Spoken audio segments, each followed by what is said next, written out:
Do you remember the first time you watched Star Wars? I actually don't, but I do know that it was a significant part of my childhood. That my parents introduced me to the galaxy far, far away, and that I was hooked from the very beginning. For many fans, this seems to be a common entry point into this fascinating world, introduced by a family member during their formative years. But why is this important?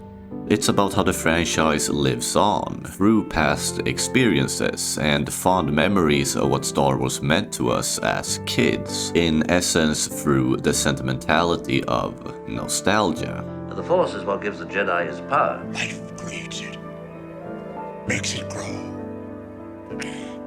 Its energy surrounds us. Penetrates us, it binds the galaxy together. The magic of the Force, of the world George Lucas created, is designed for kids and teenagers to enjoy. Yet when you observe it deeper, you recognize that there's layers to this story. Layers that goes beyond the lightsabers, heroes and villains. That Star Wars rather is about the real world through the lens of a made-up one. That's the secret of why people to this day discuss an adventure that has been around for over 50 years. Because, just like our own, the world of Star Wars is in constant movement. There is always someone new out there that can learn a thing or two by immersing themselves into this iconic saga, that can observe this story of love and friendship and gain a new perspective of life. You need to tell the same story over and over again every generation, so that generation gets it.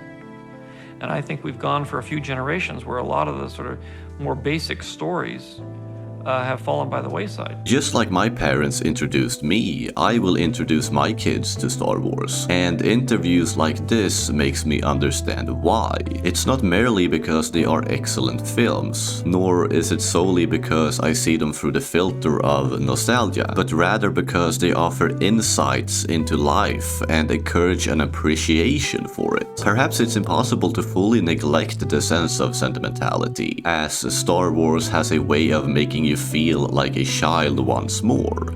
Hello there. Despite the possibility that they may seem a bit outdated when compared to their impact on previous generations and the global phenomenon they once were, there's an enduring quality about these movies that I feel like the more recent ones lack. A soul and identity to them that the sequel trilogy clearly missed out on, which in turn creates the puzzle of figuring out what it is that drives this franchise at the moment. Is it the new movies and series? Is it the animation? Or is it still the recollection of what this saga once was? Is that its scrap pile? I am your father. It's a trap! I have a bad feeling about this. Do or do not. There is no try. I get it, it's a challenging question to address, but I find it intriguing to explore the reasons behind and the extent of the impact our sentimental side can have. Take the show Clone Wars as an example. Every time I revisit it, I feel a sense of joy, genuinely loving it for what it is. It's not necessarily due to consistent brilliance, which arguably isn't present half the time, but rather stems from the memories of growing up with it. Is the show as good as I remember it to be when I was 10 years old? Probably not, and I likely wouldn't enjoy it as much if I were to experience it for the first time today, given its 15-year-old age and overall subpar quality in the initial seasons. However, when I reflect on various iconic moments in the show, I can't help but smile, and in those moments, it doesn't matter whether they are good or bad, funny or serious, or just straight up weird. What if I'm dead? What if I died in that shuttle crash and now I'm stuck here in limbo? I hear so many young people today talk about a world that's emptied of heroism, where there are no more noble things to do. What do you say to them? It's not a grand thing. You know, you don't have to get into a giant laser sword fight and blow up 3 spaceships to become a hero.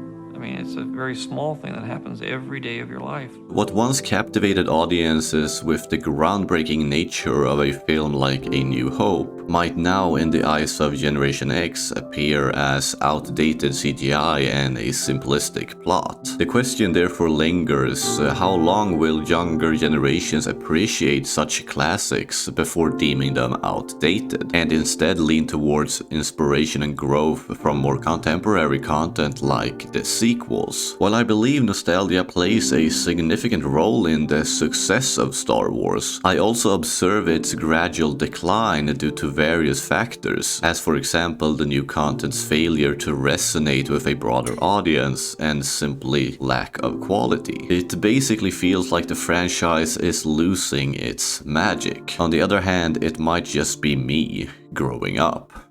What are you guys' opinion in all of this? Let me know in the comment section below. Here you can watch another video of mine. Thank you so much for stopping by, and I hope you will have a great day.